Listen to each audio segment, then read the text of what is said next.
JEE advance 2018 paper first of mathematics discuss करने वाला है। तो हम सेक्शन 1 करते हैं, इसके अंदर 6 क्वेश्चन है, सारे क्वेश्चन मल्टीपल करेक्ट है। तो फर्स्ट क्वेश्चन हम रीड करते हैं। For non zero complex number let argument of z, तो उन्होंने स्पेसिफाई किया है इसके मतलब क्या है यहाँ पे, डिनोट द प्रिंसिपल आर्ग्यूमेंट। तो प्रिंसिपल आर्ग्यूमेंट का जो रेंज है -पाई ओपन से +पाई क्लोज तक रहता है। Then which of the following statement are false, तो हमें फॉल्स वाले स्टेटमेंट बताने हैं, इसमें थोड़ा ध्यान देना। ओके तो आर्ग्यूमेंट क्या होता है, प्रिंसिपल आर्ग्यूमेंट किसी कॉम्प्लेक्स नंबर के लिए, उसको मैंने यहाँ पे राइट साइड में शो किया है। अब यहाँ पे ध्यान देना, जिनको क्लियर है ये थोड़ा स्किप कर सकते हैं वीडियो आगे, जिनको नहीं क्लियर है उसको ध्यान से समझें।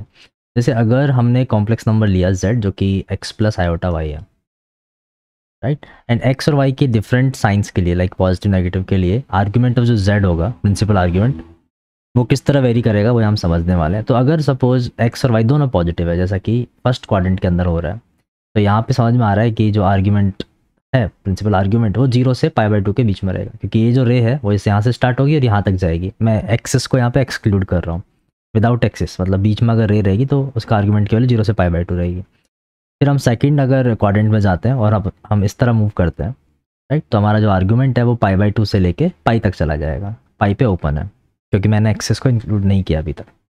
एंड इसी तरह अगर हम यहाँ पे देखें तो -π/2 से 0 जाएगा, और अगर यहाँ देखें तो -पाई से -π/2 जाएगा। तो जो फर्स्ट क्वेश्चन है उसके अंदर जो x और y दोनों दिए हैं वो क्या है, नेगेटिव है, x -1 है और y भी -1 है। तो इसलिए जो प्रिंसिपल आर्ग्यूमेंट की वैल्यू वो π/4 हो ही नहीं सकती। π/4 होने के लिए फर्स्ट क्वाड्रेंट में होना चाहिए था।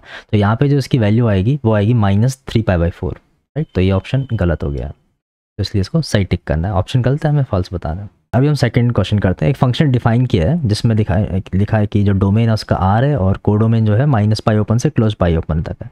अब फंक्शन की definition is f t is argument of -1 + iota t where t belongs to real is continuous for all points of R. तो यहाँ पे कंटिन्यूटी हमें थोड़ा आइडिया होना चाहिए, और हमें आर्ग्यूमेंट जो इसका हम डिफाइन करेंगे, राइट, तो वो आर्ग्यूमेंट कंटिन्यूस आएगा कि नहीं आएगा उस पर ध्यान देना है। तो ये जो कॉम्प्लेक्स नंबर होगा, सारे के सारे जो कॉम्प्लेक्स नंबर है x = -1 लाइन पे लाई करने वाला है। तो यहाँ ध्यान से देखो, समझ में आएगा। तो मैंने एक एक्सेस ले रखा है यहाँ पे ऑलरेडी। अब अगर हमने सपोज यहाँ पे वेक्टर्स बनाना स्टार्ट किए, लेट्स से कि मैं यहाँ से आना स्टार्ट करता हूँ, तो अभी क्या हो रहा है, आर्ग्यूमेंट की वैल्यू कैसे चेंज हो रही है वो समझना स्टार्ट करो। अगर हम इस तरह मूव करें, राइट, अगर हमने टी की वैल्यू -∞ से 0 की तरफ अगर लेके जा रहे हैं, तो आर्ग्यूमेंट जो हमारा है वो कैसे बढ़ रहा है, वो -π/2 से स्टार्ट हो रहा है और किसकी तरफ जा रहा है, -पाई की तरफ जा रहा है, बट -पाई पे ओपन है, इंक्लूड नहीं होगा, राइट। एंड एग्जैक्ट t = 0 पे यहाँ पे आ जाएगा नेगेटिव x एक्सेस पे। उस वक्त इसके आर्ग्यूमेंट की वैल्यू क्या हो जाएगी, पाई के इक्वल हो जाएगी। ये हमें समझ में आ रहा है। और उसके बाद फिर से ये चेंज होने लगेगा, राइट। फिर से अगर मैं इस तरह से t को बढ़ाते जाऊँगा तो फिर अपने आर्ग्यूमेंट की वैल्यू बढ़ती जाएगी। कहाँ तक चलती जाएगी, ये पाई से जा रहा है अभी किसकी तरफ, π/2 की तरफ जा रहा है। तो ये हमें समझ में आ रहा है। तो हमारा इंटरेस्ट इस जगह है कि इस जगह एक्चुअल में क्या हुआ है, इस जगह क्या हो रहा है जब हमारा t जो है वो नेगेटिव से पॉजिटिव स्विच हो रहा है, राइट। तो अगर हम लिमिट फाइंड करें t टेंडिंग टू 0 -ft की, तो अपने आर्ग्यूमेंट की जो वैल्यू आएगी वो कितनी आएगी, -पाई आ रही है। और अगर हम f(0) फाइंड करें तो क्या आ रहा है, पाई आ रहा है। और अगर हम ये फाइंड करते हैं limit t tending to 0 + f(t), तो आंसर कितना आ जाएगा, पाई आ जाएगा। बेसिकली ये x एक्सिस है, एग्जैक्ट 0 पे negative side of x axis है, तो आर्ग्यूमेंट की वैल्यू पाई है। ये सबको क्लियर है। और थोड़ा भी नीचे जाएंगे जस्ट इसके पास, इसको अगर अप्रोच करेंगे तो अपना आर्ग्यूमेंट -पाई को अप्रोच कर रहा होगा। तो यहाँ से यहाँ जब आ रहे हैं तो सडन चेंज आ रहा है आर्ग्यूमेंट में, तो फंक्शन क्या हो गया, डिसकंटिन्यूस, राइट। तो ये ऑप्शन सही है क्योंकि हमें रॉन्ग बताना है। ओके, सी जो ऑप्शन है वो काफ़ी आसान है। उसके अंदर हम डायरेक्ट ऑब्जर्व करके बता सकते हैं कि आर्ग्यूमेंट की प्रॉपर्टीज लगा सकते हैं कि आर्ग्यूमेंट ऑफ z1/z2 को हम argument of z1 minus argument of z2 लिख सकते हैं। एंड जो ऑलरेडी लिखा हुआ है यहाँ पे वो क्या है, argument of z2 minus argument of z1। तो ये सब कुछ कैंसिल हो जाएगा, ये इससे कैंसिल हो जाता है एंड ये इससे कैंसिल हो जाता है, तो 0 आ रहा है। तो 0 है तो ये इंटीजर मल्टीपल ऑफ 2 पाई होगा, तो सही है। और सही वाला हमें चूज़ नहीं करना। आई होप क्लियर है। डी ऑप्शन पे चलते हैं, और ये काफ़ी अच्छा है। इसको हम ज्योमेट्रिकली समझेंगे तो ज़्यादा फास्ट समझ में आएगा। थोड़ा पेज को नीचे करता हूँ एंड समझते हैं। तो डी ऑप्शन ध्यान से देखो। अब ये जो नंबर दिया है कॉम्प्लेक्स नंबर डी के अंदर, उसको हम इस तरह से लिख सकते हैं क्या, क्योंकि कॉम्प्लेक्स नंबर का प्रोडक्ट है तो हम इसको ऐसे ज़रूर लिख सकते हैं, argument of z minus z1 upon z minus z3 plus argument of z3 minus z2 upon z1 minus z2 equals to pi. तो इसका मतलब क्या है, और ये मैंने माइनस साइन एडजस्ट किया ऊपर नीचे तो ये भी समझ में आ जाता है। तो अगर हम इस एंगल को कुछ कंसीडर करते हैं,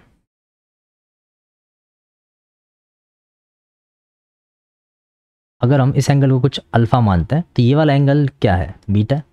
तो अल्फ़ा प्लस बीटा पाई है, यानी दो कॉम्प्लेक्स नंबर्स हैं जिनके आर्गुमेंट का एडिशन पाई है। तो इसको हम और अच्छे समझने की कोशिश करते हैं। तो ये कहाँ पे लाई करेंगे सारे के सारे कॉम्प्लेक्स नंबर। तो हमें ये पता है कि जब दो ऐसे एंगल्स बने जिनका एडिशन पाई रहे, राइट, तो सारे जो पॉइंट्स आते हैं वो एक सर्किल पे आते हैं। कैसे प्रूव किया जा सकता है, अब यहाँ पे अल्फ़ा कौन सा है बीटा कौन सा है वो पहले एक्सप्लेन करता हूँ। तो फर्स्ट वाले में ये फील आ रही है कि हमने एक रे थी, कौन सी रे थी, जो Z से Z3 को कनेक्ट करती थी, उसको हमने अल्फ़ा से एंटी क्लॉकवाइज रोटेट किया तो Z माइनस Z1 की डायरेक्शन में आ गए। समझ में आया। एंड इसी तरह एक और रे है हमारे पास, जो रे कौन सी थी, Z1 से Z2 को कनेक्ट कर रही थी, ठीक है। एंड इस रे को हमने रोटेट किया, ठीक है। तो Z1 Z2 कनेक्ट कर रही थी और इस रे को हम रोटेट किया एंटी क्लॉकवाइज, कितने एंगल से, बीटा एंगल से। तो हम Z3 माइनस Z2 के अलोंग आ गए। तो अभी समझ में आ रहा है कि ऐसा कब होता है, जब चारों पॉइंट कॉन्साइक्लिक हो। और ऑप्शन में गिवन है, ऑप्शन में क्या गिवन है, स्ट्रेट लाइन। तो ये तो रॉन्ग हो गया, क्लियर, ये अपना आंसर हो गया। फिर जो रॉन्ग है वही अपना आंसर है। आई होप ये क्लियर है। सेकंड क्वेश्चन में सेकंड क्वेश्चन में गिवन है, in triangle P Q R let angle P Q R is 30 and the sides P Q and Q R have length 10√3 and 10 and which of the following statement is slash R true. तो काफ़ी आसान question है। अगर हमें solution of triangles के कुछ basic form ले जाता है तो उसको हम आसानी से क्रैक कर सकते हैं। तो पहली चीज़ जो हमें आनी चाहिए वो कोसाइन रूल, कि अगर किसी ट्राइंगल में साइड्स गिवन है तो हम एंगल किस तरह फाइंड कर सकते हैं इन फॉर्म ऑफ कॉस। हमें इन रेडियस का फॉर्मूला आना चाहिए, R equal to delta by S, और सर्कम रेडियस और area of triangle and sides of triangle में क्या रिलेशन है वो हमें पता होना चाहिए। तो डेटा से स्टार्ट करते हैं। तो ये डायग्राम होगा इस तरह से हमारा, पी क्यू 10√3 है, क्यू आर 10 है, 30 डिग्री है, और सपोज हमें ये साइड एक्स फाइंड करनी है। तो हम यहाँ पे कॉस रूल अप्लाई कर सकते हैं कि कॉस 30 डिग्री इक्वल्स टू 10√3 का square plus 10 square minus x square on 2 into इसकी वैल्यू यहाँ से 10 आ जाती है। जैसे ही x 10 आता है क्वेश्चन काफ़ी आसान हो जाता है, क्योंकि अभी आइसोसेलेस ट्राइंगल हो गया है, इस वजह से एंगल भी 30 हो जाएगा और बचा हुआ एंगल कितना हो जाएगा, 120। तो हम यहाँ बोल सकते हैं कि ऑप्शन बी का कुछ पार्ट आ गया, QRP आ गया। अब एरिया और ट्राइंगल हमें फाइंड करना है, तो एरिया को तो हम लिख सकते हैं इस तरह से, हाफ AB साइन थीटा, तो हाफ 10 इंटू साइन 120, या कोई भी दो साइड और उनके बीच का एंगल हम पिक कर सकते हैं। तो यहाँ से कितना आ जाएगा, 50 into sine 120, this is 25 into √3। तो ऑप्शन बी करेक्ट है। अब हमें चाहिए the radius of in circle, जैसे हम इन रेडियस बोलते हैं। तो इन रेडियस का फॉर्मूला हमारे पास है R equal to delta by S.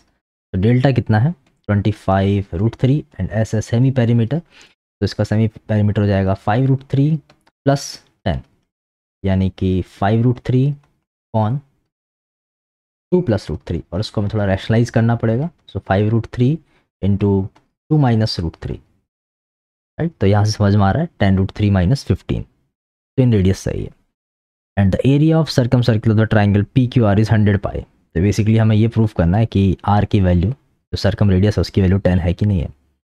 तो आर फाइंड करने के बहुत से तरीके हैं, तुम A/2 साइन है कुछ भी लगा सकते हो, या फिर ABC/4 डेल्टा लगा सकते हो, राइट। तो कैपिटल आर इज ए कोई भी साइड लो, सपोज मैंने साइड 10√3 लिया, तो उसके सामने वाला एंगल 120 है, तो 2 साइन 120, 10√3 ऑन √3, तो दिस इज इक्वल टू 10। तो ये भी ठीक है। अब आर 10 आ गया तो area of circum circle 100 pi हो जाएगा। तो इस क्वेश्चन में again 2 planes are given and उनसे रिलेटेड काफ़ी ज़्यादा डिटेल सबसे पूछी गई है। तो काफ़ी बड़ा क्वेश्चन है, हर एक ऑप्शन को हमें सॉल्व करना होगा। तो क्वेश्चन रीड करते हैं। प्लेन 1 गिवन है 2x plus y minus z equal to 3 plane 2 given x plus 2y plus z equal to 2, then which of the following are true? The first question, the lines of intersection, the line of intersection of p1 and p2 has direction ratio 1 to -1. यहाँ पे जो concept use होने वाले मैंने right side में लिख दिया है। तो फर्स्ट जो कंसेप्ट है वो इस तरह से, the line of intersection of two planes. तो इस तरह मैंने डायग्राम शो किया है। तो जो रेड लाइन है जो यहाँ पे दिखा रखी है, ये लाइन ऑफ इंटरसेक्शन है और हमें इसके डायरेक्शन रेशियो में इंटरेस्ट है। ये जो है जो पर्पल कलर में एरो दिखा रखा है वो सपोज प्लेन 1 का नॉर्मल है, ये प्लेन 2 का नॉर्मल है। एंड लाइन एल इस तरह होगी कि वो n1 और n2 दोनों के परपेंडिकुलर होगी, क्योंकि लाइन दोनों के प्लेन में है, दोनों प्लेन के अंदर है, तो दोनों के नॉर्मल के परपेंडिकुलर होनी है। तो लाइन के जो डायरेक्शन रेशियो है वो इसकी हेल्प से फाइंड किया जा सकते हैं। Line will be parallel to n1 cross n2। तो हमें फटाफट n1 क्रॉस n2 निकाल लेना चाहिए। n1 क्रॉस n2 अगर हम निकालें एंड आई जे के क्रॉस प्रोडक्ट की हेल्प लेते हैं। फर्स्ट प्लेन के नॉर्मल के डायरेक्शन रेशियोज हैं 2 1 -1, सेकंड के हैं 1 2 1 और इसको हमें जस्ट सॉल्व करना है। तो आई के साथ क्या आ रहा है यहाँ पे ध्यान से देखो, 1 + 2 3। जे के साथ कितना आ रहा है ध्यान से देखो, -1 -2 -3। एंड के साथ क्या आ रहा है यहाँ पे +3। तो सिंपली बोला जा सकता है कि 3 time I minus J plus के है। तो इसके जो डायरेक्शन रेशियो आ रहे हैं वो आ रहे हैं 1 -1 1 या इनके मल्टीपल। तो 1 -1 गुड इनफ है। तो जो फर्स्ट ऑप्शन है वो रॉन्ग हो गया। क्लियर। सेकंड ऑप्शन है the line is perpendicular to the line of intersection of P1 and P2। Okay, तो ये जो लाइन है सपोज इसको मैं L2 नाम देता हूँ और अपनी जो लाइन थी वो L है। तो हमें देखना है कि L.L2 0 है क्या, मतलब ये परपेंडिकुलर है कि नहीं है। सो उसके लिए ये 993 पे भरोसा मत करना, ये ट्रैप हो सकता है, क्योंकि हमें पहले जो गिवन लाइन है उसके x और y के कोफिशिएंट्स को 1 बनाना होगा। तो इस लाइन को मैं फिर से लिख देता हूँ समझने के लिए। तो फर्स्ट लाइन को लिखता है x - 4/3 अपॉन 3, समझ में आ गया होगा, ऊपर नीचे 3 से डिवाइड कर रहा हूँ। इसी तरह इसको लिख रहा हूँ y - 1/3 अपॉन -3, राइट, ऊपर नीचे -3 से डिवाइड किया, and this is equal to z - 0/3। तो ये लाइन तो एक्चुअली इसके पैरेलल आ गई है, परपेंडिकुलर नहीं है, क्योंकि इसके जो डायरेक्शन रेशियो है 3 -3 और 3 1 -1 एंड 1 के पैरेलल है या मल्टीपल है। समझ में आ गया। तो ये ऑप्शन भी रॉन्ग हो गया, ऑप्शन बी ट्रू नहीं है।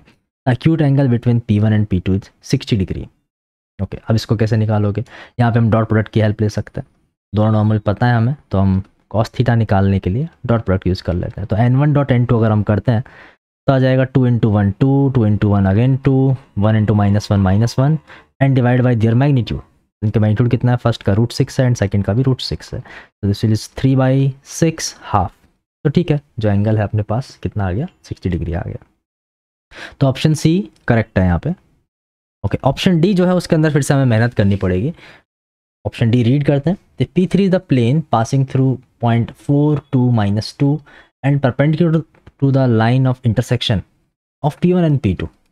Okay, then the distance of point 211 from the plane P3 is, तो हमें यहाँ पे P3 की इक्वेशन फाइंड करनी होगी। ओके, तो P3 जो है उसके अंदर एक पॉइंट गिवन है और P3 जो है इस लाइन के परपेंडिकुलर है, यानी कि ये जो लाइन L हमने निकाली थी ना थोड़ी देर पहले, ये वाली लाइन L, ये इस प्लेन का नॉर्मल है। तो यहाँ पे हमें जो सेकंड कंसेप्ट है वो यूज आएगा कि इक्वेशन ऑफ लाइन कैसे फाइंड की जाए जब नॉर्मल की, सॉरी, इक्वेशन ऑफ प्लेन कैसे फाइंड की जाए जब नॉर्मल और डायरेक्शन रेशियो गिवन है। ठीक है, तो हम करते हैं।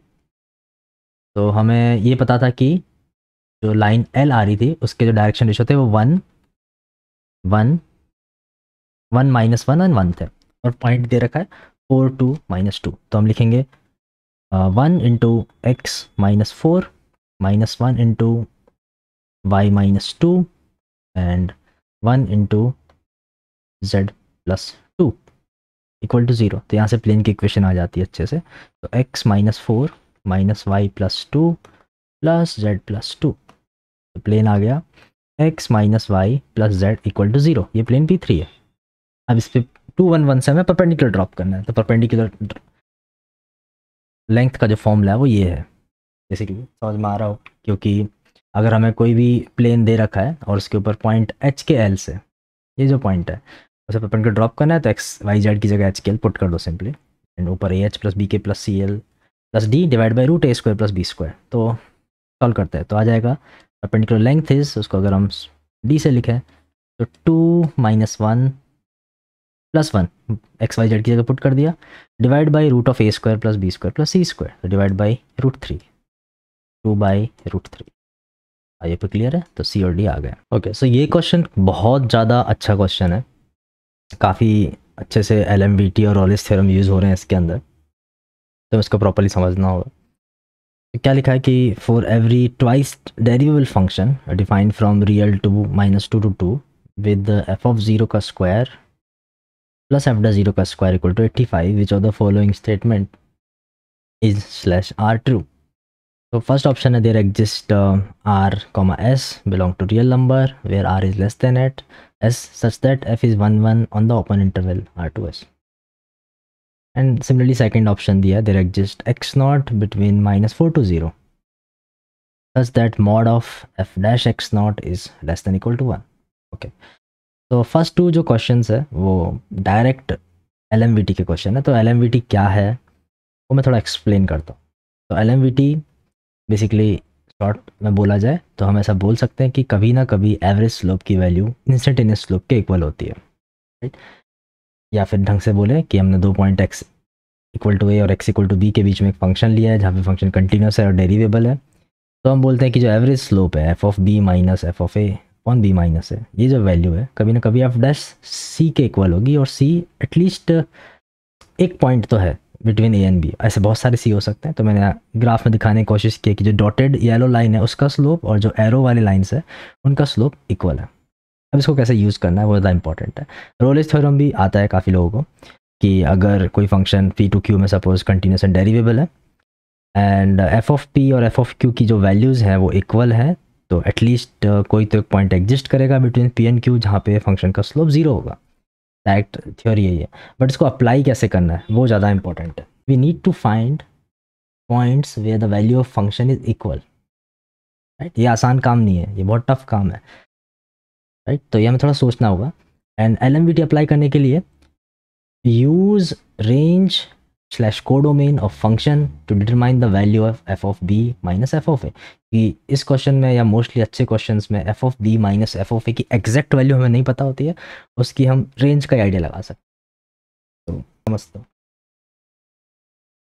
तो फर्स्ट ऑप्शन पे आते हैं। फर्स्ट ऑप्शन क्या बोल रहा है कि there exists r and s such that function is 1 to 1 in this interval। वो हम यूजिंग LMVT हम हमेशा ये शो कर सकते हैं कि f dash x is not equal to 0 in interval r to s। कोई ना कोई एक ऐसा इंटरवल हम फाइंड कर ही सकते हैं ना जहाँ पे ये चीज़ होल्ड करेगी।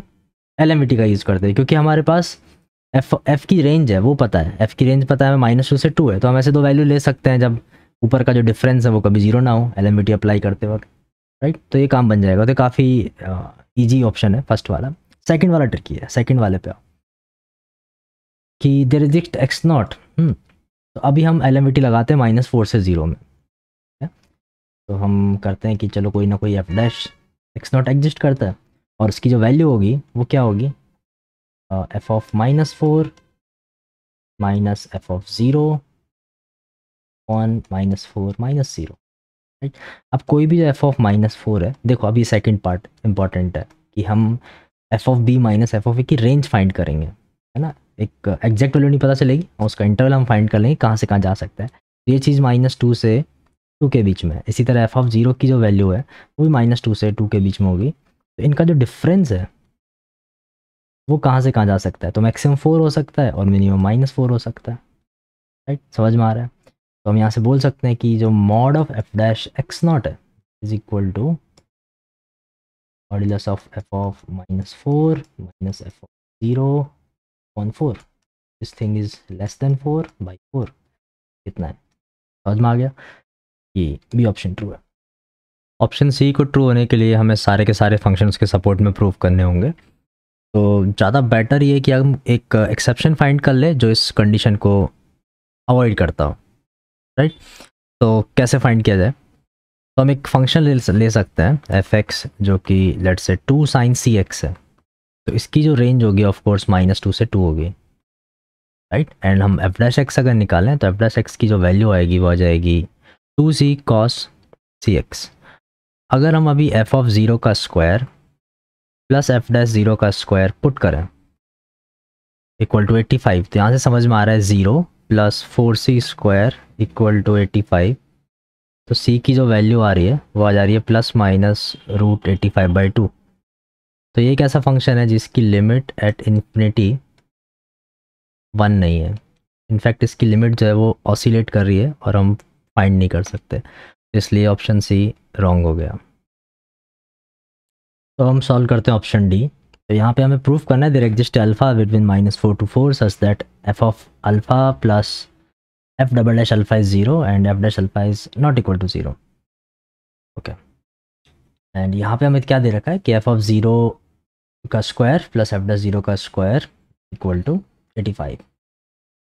इतना इन्फॉर्मेशन और हमें रेंज दे रखी है या कोडोमेन दे रखी है, ज़्यादा बेटर है। तो हम यहाँ पे क्या क्या कर सकते हैं, तो पहले तो हमें एक इसको अकोमोडेट करने के लिए जो स्क्वायर्स में कंडीशन दी है हमें कुछ एक फंक्शन अज्यूम कर लेना चाहिए। तो यही हिंट है हमारे पास कि हमने एक सपोज ऐसा 5x अगर लिया जो कि एफ का square plus f dash x का स्क्वायर है, इससे हम यहाँ पे बोल सकते हैं कि जो 5 है वो अपने पास कितना है 85 है, ठीक है। और हम ये भी बोल सकते हैं कि एफ डैश 0 की जो वैल्यू है, एफ डैश 0 के स्क्वायर की जो वैल्यू है वो 81 से ज़्यादा है, क्योंकि f0 की मैक्सिमम वैल्यू 4 है। तो ये भी हमारे पास कुछ इन्फॉर्मेशन आ गई है। अब इसमें क्या अप्लाई करना है, कैसे करना है, तो हम क्या करेंगे, यहाँ पे रोलेस थ्योरम यूज़ करने वाले हैं और बहुत इंपॉर्टेंट है सोचना इसको। काफ़ी टफ है ये सोचना, बट पार्ट वाइज को लेके जाते हैं। हम केस 1 पे जाते हैं। केस 1 हम लेते हैं कि हमने अपने इंटरवल को 2 पार्ट्स में डिवाइड किया। पहला इंटरवल मैंने लिया -4 से 0, एंड इस इंटरवल में मैं समझना चाह रहा हूँ कि फाई की मैक्सिमम वैल्यू क्या हो सकती है, कहाँ तक फाई जा सकता है, and so on. So phi जो है हमने फर्स्ट जो शुरुआत में सॉल्व किया था, तो वहाँ पे हमने F dash of x not के ऊपर कमेंट किया था कि F dash of x not की मैक्सिमम वैल्यू क्या हो सकती है। तो पहले तो हम एफ एक्स की बात कर लेते हैं। तो एफ एक्स जो होगा, एफ एक्स का स्क्वायर जो होगा वो 4 से छोटा होगा, ये क्लियर है। क्यों? क्योंकि एफ एक्स -2 से 2 गिवन है। And f dash x not या एफ डैश एक्स जो होगा उसका जो मॉड है वो 1 से छोटा आया था LMVT लगा के। तो हम यहाँ से बोल सकते हैं कि F square x and f dash x का स्क्वायर, इसकी जो मैक्सिमम वैल्यू होगी वो 5 होगी, राइट। तो इसका मतलब क्या है अभी, और इसकी वैल्यू नेगेटिव तो जा नहीं सकती। तो हम ऐसा बोल सकते हैं कि अपने जो 5x की जो वैल्यू है इस इंटरवल में वो 5 से कम है, राइट। मैक्सिमम 5 तक जा सकती है। ओके, तो हम ऐसा बोल सकते हैं कि कोई तो एक पॉइंट आएगा जिस पे वैल्यू, लेट्स से एक पॉइंट हमने लिया D1, राइट। तो फाई ऑफ D1 हम बोल सकते हैं कि उस वक्त वैल्यू 5 से कम है, 5 माइनस के टाइप का है। एंड एक पॉइंट हम ले सकते हैं फाई ऑफ C1 जहाँ पे वैल्यू 5 हो रही है। ये 5 होगी या नहीं होगी इस पर भी बात करते हैं, क्योंकि हमारा जो फंक्शन है जो हमें गिवन है f(x) वो क्या है, ट्वाइस डेरिवेबल है। तो अपना जो f(x) है और f डैश x है वो भी डेरिवेबल है। इसका मतलब हमारा जो फाई x है वो डेरिवेबल फंक्शन है। कूल, तो कंटिन्यूस भी होगा, ये भी हमें समझ में आ गया। अब ये बात समझो कि फाई ऑफ C1 अगर हम 5 लेते हैं एंड फाई ऑफ 0 85 लेते हैं एंड फाई ऑफ D1 हमने 5 माइनस के लिया, तो अगर हम 5 से कम, 5 माइनस के से अगर 85 तक जाना चाहते हैं तो श्योरली बीच में हम 5 तो अचीव करेंगे ही करेंगे, क्योंकि फंक्शन कंटिन्यूस है। समझ गया होगा अभी। इसी तरह हम केस 2 ले सकते हैं। केस 2 में क्या बोल सकते हैं हम कि हमने x को लिया 0 to 4, और सिमिलरली वहाँ भी हम शो कर सकते हैं कि कोई ना कोई C2 एग्जिस्ट करेगा जिस वक्त उसकी वैल्यू क्या होगी, 5 होगी। सेम लॉजिक से ऑलमोस्ट। अभी तो काफ़ी इंपॉर्टेंट इन्फॉर्मेशन अपने पास आ गई है कि हमारे पास 2 C1 एंड C2 एग्जिस्ट करते हैं इसके अंदर -4 से 4 में, जहाँ पे phi of C1 equal to phi of C2 equal to 5 है। तुम 6 भी कर सकते हो क्योंकि हमें 0 पे 85 तक जा रहे हैं, तो तुम हो सकता है कि 2 C1 C2 ऐसे ले सकते थे जहाँ पे वैल्यू 6 के इक्वल हो या 7 के इक्वल हो, 8 के इक्वल हो। बट समझ में आ गया कि फंक्शन 2 बार तो वैल्यू लेगा ही लेगा, मतलब एनी1 हो रहा है बीच में इन दिस इंटरवल -4 to 4। तो अब यहाँ पे हम कौन सी थ्योरम लगा सकते हैं, तो हम यहाँ पे रोलेस थ्योरम अप्लाई कर सकते हैं। जैसे हम रोलेस थ्योरम अप्लाई करेंगे तो हम बोल सकते हैं कोई तो एक पॉइंट आएगा जहाँ पे फाई डैश टी की वैल्यू कितनी होगी, 0 होगी, और जो टी होगा वो C1 C2 के बीच में होगा, और C1 C2 खुद जो है वो -4 से 4 के बीच में, समझ गया। तो -4 से 4 के बीच में कभी ना कभी फाइड एस टी की वैल्यू 0 होगी। तो फाइड एस टी का मतलब क्या हुआ, अभी काफ़ी आसान हो गया क्वेश्चन। तो फाइड एस टी इज, वो डिफ्रेंशिएट करो, फाइड एस एक्स निकाल लो या फाइड एस टी निकाल लो, जो भी है। फाइड एस टी की वैल्यू आ जाएगी twice F T into F dash t plus twice F dash t into f double dash T, right. इसको हम क्या कर रहे हैं, ज़ीरो कर रहे हैं। तो f t f dash t plus f dash t into f double dash t equal to 0। और अब यहाँ पे अगर बोल रहे हैं कि एफ डैश टी अगर 0 नहीं है तो फिर क्या 0 होगा, F T plus f double dash T 0 होगा। अब इसी टी को तुम अल्फ़ा बोल सकते हो। आई होप क्लियर है। तो ये काफ़ी ट्रिकी क्वेश्चन है, इसको, इस ऑप्शन को स्पेशली दोबारा करो एंड रोल्स थ्योरम को जितना प्रैक्टिस कर सकते हो अच्छे क्वेश्चंस के थ्रू समझने की कोशिश करो। नेक्स्ट क्वेश्चन पे मूव करता है। फिफ्थ क्वेश्चन इजी है। दो फंक्शन डिफाइन है रियल टू रियल में, एफ एंड जी, दोनों नॉन कांस्टेंट है, डेरिवेबल फंक्शंस है, एंड ये रिलेशन गिवन है, एंड एक इनिशियल कंडीशन गिवन है, f of 1 and g of 2 equal to 1, then which of the following statement are true. तो काफ़ी इजी क्वेश्चन है। फील ऐसी आ रही है, इसमें राइट साइड में लिख रखा है कि solving differential equation using variable separation, यानी तुम्हें एफ वाले टर्म एक साइड लेके जाने हैं एंड जी वाले टर्म एक साइड लेके जाने हैं। तो सबसे पहले मैं क्वेश्चन लिख लेता हूँ। तो एफ डैश एक्स इधर लिखा है, एंड तुम चाहो तो अभी इसको इधर ले आओ एफ एक्स वाले टर्म को, तो ई की पावर माइनस एफ एक्स को हम इधर ले आते हैं, एंड इस साइड अब क्या बचा, ई की power minus g x into जी डैश एक्स। सिंपल, कोई ज़्यादा सोचना नहीं है। अब ये आराम से दे भी रखा है कि अगर हम जी एक्स को टी मानते हैं तो जी डैश एक्स जो होगा उसका डिफ्रेंशिएशन होगा। तो हम बस इंटीग्रेट कर देते हैं दोनों साइड, और इंटीग्रेट कैसे करना है समझ लेते हैं। तो हम लिखेंगे f dash x e raise to minus f x d x, इधर लिखते हैं e raise to minus g x g dash x and d x, और दोनों साइड हम इंटीग्रेट कर देते हैं इसको 1 से 2 में, 1 से 2 1 से 2। तो यहाँ पे इंटीग्रेट करेंगे तो क्या आएगा, ये आ जाएगा minus e raise to minus f x. ये तुम खुद से सोच सकते हो, कर सकते हो, काफ़ी आसान है। 1 से 2, इधर भी minus e raise to minus g x, और ये भी 1 से 2। तो यहाँ से क्या मिल रहा है, इस पर आओ ध्यान दो। यहाँ पे मिल रहा है e raise to minus f of 1 minus e raise to minus f of 2 equals to e raise to minus g of 1 minus e raise to minus g of 2। और यहाँ पे हमारे पास एफ ऑफ 1 और जी ऑफ 2 की value है, इन दो की values है। तो इसको पुट कर देते हैं, कितना आ जाएगा, 1 1 दे रखा है। तो क्या बन गया है अभी, ये हो गया 1 by e raise to minus f of 2 e raise to minus g of 1 and 1 by e. तो इससे क्या बन गया, e raise to minus f of 2 plus e raise to minus g of 1 equals to 2 by e, right. And अभी यहाँ से हमसे पूछा जा रहा है एफ ऑफ 2 और जी ऑफ 1 पे कमेंट करना है। तो ये दोनों वैल्यू पॉजिटिव है, ये भी पॉजिटिव है, तो इससे हम बोल सकते हैं कि ई रेस टू जो माइनस एफ ऑफ 2 है that will be less than 2 by, और हम लॉग ले लें दोनों साइड, तो minus f of 2 will be less than l N 2 minus L n e, जो कि 1 है। नेगेटिव साइन से अगर मल्टीप्लाई किया तो एफ ऑफ 2 हो जाएगा greater than 1 minus L N 2। Almost same step G of 1 के लिए होंगे, क्योंकि तुम जब स्टार्ट करोगे तो इस तरह लिखोगे कि e raise to minus g of 1 is less than 2 by, same story है। तो समझ में आ गया होगा, बी एन सी आ जाएंगे। तो ये इजी क्वेश्चन था, बट इसमें भी गलती कर सकते हैं, माइनस से मल्टीप्लाई करते इक्वलिटी अगर चेंज नहीं किया तो एरर हो सकती है, तो थोड़ा सा तक रहना था। नेक्स्ट क्वेश्चन पे मूव करते हैं।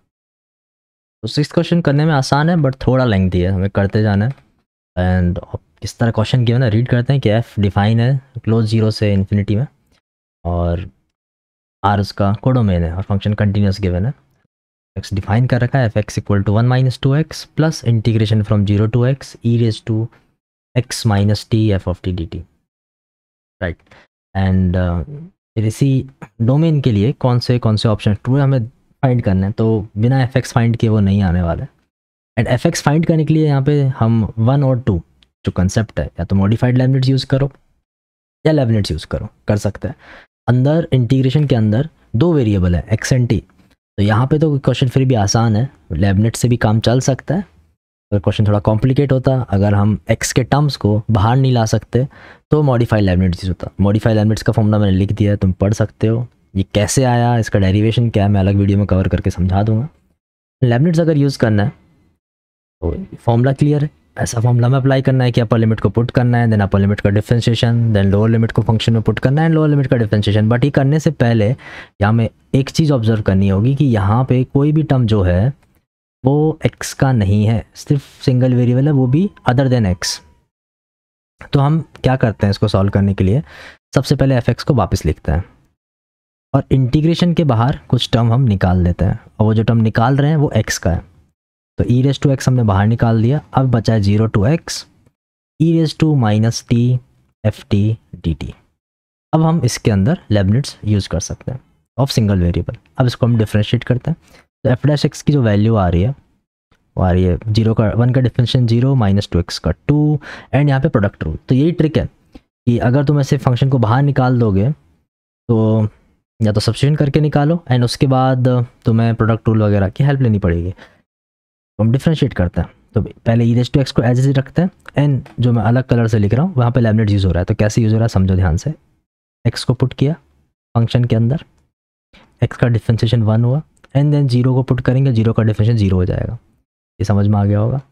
एंड फिर से अब हम डिफरेंशिएट कर रहे हैं फर्स्ट पार्ट को, ठीक। तो इसको लिखता हूँ मैं e raise to x and ये एज इट इज़ आ गया, क्योंकि हमने जो डिफरेंशिएशन किया है वो सिर्फ इसका किया ई रेज़ टू एक्स का। तो 0 to x e raise to minus t f t d t. अब हम इस इंटीग्रेशन वाले पार्ट से कैसे फ्री हुए, ये भी एक इंपॉर्टेंट चीज़ है, ये हमें आना चाहिए, राइट। तो अब हम क्या करेंगे, उसके लिए हम इसको सब्स्टिट्यूट कर सकते हैं ओरिजिनल क्वेश्चन से। कैसे सब्स्टिट्यूट करना है मैं एक्सप्लेन करता हूँ। ये जो पार्ट है, इतना पार्ट, इसको हम क्या लिख सकते हैं, F x plus 2x minus 1, right. तो लिखते हैं, तो यहाँ से समझ में आ रहा है f dash x equal to minus 2 e raise to x को अंदर मल्टीप्लाई करेंगे तो एफ एक्स आ जाएगा। एंड इस पार्ट को मैं पूरा सब्स्टिट्यूट कर रहा हूँ, इस वाले पार्ट को, और क्या लिख रहा हूँ ध्यान से देखो। तो मैं लिख रहा हूँ F x plus 2x minus 1, चमक गया होगा। तो यहाँ हमारा क्वेश्चन अब बन चुका है f dash x equal to twice f x plus 2x minus 3। Okay, लेibniz वाला कंसेप्ट ख़त्म हुआ। अब समझ में आ भी गया होगा तुम्हें, नेक्स्ट जो यूज़ होने वाला है वो है लीनियर डिफरेंशियल इक्वेशन, राइट। कैसे समझो अभी। तो अगर यहाँ पे हम लेट्स अज्यूम करते हैं कि y इज़ एफ एक्स, ये कैसे लिखा हुआ है, dy by d x equals to 2y plus 2x minus 3। तो ऑलमोस्ट ये इस वाली फॉर्म में आ चुका है ना। तो y लेकिन लेफ्ट साइड लेके जाना है, तो dy by d x plus minus 2 into y equal to 2x minus 3। अब तुम चाहो तो वीडियो पॉज करके px क्या है qx क्या है ये कंपेयर करके फाइंड कर सकते हो एंड देन फॉर्मूले के अंदर पुट कर सकते हो, वीडियो पॉज करके खुद से भी सॉल्व कर सकते हो, अदरवाइज मैं कर रहा हूँ। तो यहाँ पे px पता है कितना है, माइनस 2 है, और इससे हम जो निकालेंगे वो हम क्या निकालेंगे, इंटीग्रेटिंग फैक्टर। ये भी टर्म काफ़ी लोगों को पता होगा। ओके, तो इंटीग्रेटिंग फैक्टर माने कि ये पूरा एक्सप्रेशन हम निकाल लेते हैं। सो आई एफ अगर हम देखें, जिसे हम e raise to p x d x लिख रहे हैं, that is equal to e raise to minus 2x। Okay, तो यहाँ से हम डिफरेंशियल इक्वेशन का सॉल्यूशन लिखते हैं। तो y into e raise to minus 2x is equal to integration, और qx जो है वो 2x माइनस 3 है, तो 2x minus 3 into e raise to minus 2x and d x. Integrate करना है एंड बाद में कांस्टेंट भी लगाना है, तो उसको भी लगा देते हैं। एंड अभी हमें इंटीग्रेशन बाई पार्ट आना चाहिए। तो यहाँ पे अलजेब्रिक फंक्शन को फर्स्ट प्रेफरेंस, एक्सपोनेंशियल फंक्शन को सेकंड प्रेफरेंस। ओके, तो मैंने बोला जैसा कि क्वेश्चन लेंथी है बट होते जाएगा step by step. Okay, so 2x minus 3 को एज इट इज़ रखा एंड इसका हम जब इंटीग्रेशन करेंगे तो e raise to minus 2x upon minus 2 आएगा। एंड जब इसको हम डिफ्रेंशिएट करेंगे 2x माइनस 3 को, जो मैं अलग कलर से शो कर रहा हूँ, ये आएगा। एंड सर हमने इंटीग्रेशन किया था, तो मैं यहाँ लिखता हूँ, यहाँ भी क्या आएगा, e raise to minus 2x upon minus 2। And इसको हमें फिर से इंटीग्रेट करना है, प्लस c तो है ही, तो y into e raise to minus 2x equals to 2x minus 3 e raise to minus 2x upon minus 2, and अभी 2 से 2 भी कैंसिल हो गया, माइनस माइनस भी प्लस हो गया, एंड फिर से e raise to minus 2x का इंटीग्रेशन है, एंड वो आ जाएगा फिर से e raise to minus 2x by 2 plus c. Okay, तो यहाँ तक हम पहुँच चुके हैं। अब हमें सिर्फ सी फाइंड करना है और उसको थोड़ा एडजस्ट कर लेते हैं। तो यहाँ से y की वैल्यू क्या लिख सकते हैं? तो y is equal to 2x minus 3 upon minus 2 minus half, लिखते जाओ अच्छे से, plus c into e raise to 2x। समझ में आ गया होगा। अब इसको थोड़ा देख लो क्या बन रहा है। तो y इक्वल टू एलसीएम लो, 3 माइनस 2x माइनस 1 अपॉन 2।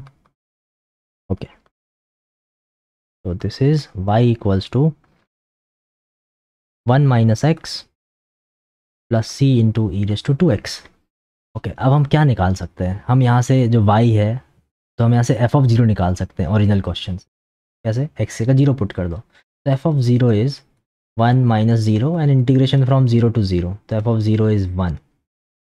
यहाँ पे अगर हम पुट करते हैं तो f of 0 equal to 1 plus c into e raise to 0। तो यहाँ से समझ में आ रहा है कि सी की वैल्यू कितनी है, 0 है।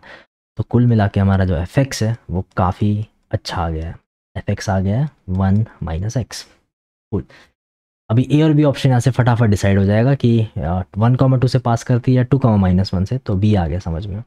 एंड अगर सी क्या है, एरिया अंडर कर्व है, तो हमें प्रॉपर्ली ग्राफ बनाना पड़ेगा, समझना पड़ेगा कौन सी चीज़ क्या है। तो एरिया ऑफ रीजन, कौन सा रीजन?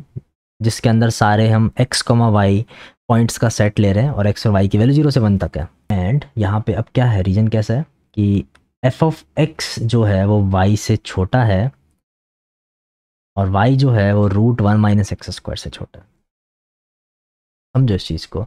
तो √1 माइनस एक्स स्क्वायर क्या है? बेसिकली एक सेमी सर्किल है। सेमी सर्किल कौन सा? अबव दैन एक्स एक्सिस है। एंड एफ एक्स क्या अपना, ये स्ट्रेट लाइन है, तो इनके बीच का एरिया हमें फाइंड करना है। तो हमें थोड़ा ग्राफ को करेक्टली बनाना पड़ेगा। ओके, तो यहाँ मैंने थोड़ा ग्राफ बना के लिया, मैं चाहता हूँ क्या है। तो एफ एक्स और वाई और सेमी सर्किल में रिलेशन समझ में आ रहा है। तो ये जो ऊपर वाला पार्ट है ये है y is equal to √1 minus x square, ये यानी कि y हमारा ग्रेटर देन इक्वल टू 0 है, सेमी सर्किल है। ओके, एंड ये जो येलो पार्ट है वो हमारा एफ एक्स है जो कि 1 माइनस एक्स है। और हमें कौन से एरिया में इंटरेस्ट है वो भी समझ लेते हैं। तो हमें एरिया चाहिए इन दोनों के बीच का, ये वाला पार्ट चाहिए। अब इसको इंटीग्रेशन से करने की ज़रूरत नहीं है क्योंकि डेटा काफ़ी अच्छे से बना के दे रखा है, क्योंकि ये 1,0 और 0,1 पे दोनों कट कर रहे हैं, राइट। तो इसको हम आसानी से कर सकते हैं कि एक क्वार्टर सर्किल में से हमें एक ट्रायंगल माइनस करना है एंड सर्किल का जो रेडियस है वो 1 है। तो जो हमारा डिज़ायर्ड एरिया है वो आ जाएगा पाई इंटू 1 स्क्वायर, उसका क्वार्टर किया, minus area of triangle half into 1 into 1, pi by 4 minus half. तो ये हो गया, लास्ट वाला पार्ट इजी था। इन सारे क्वेश्चंस को अब एक बार खुद से समझो और खुद से ट्राई करके देखो। Thank you. नेक्स्ट वीडियो में मैं सेक्शन 2 कवर करूँगा जिसके अंदर न्यूमेरिकल टाइप के क्वेश्चंस होंगे।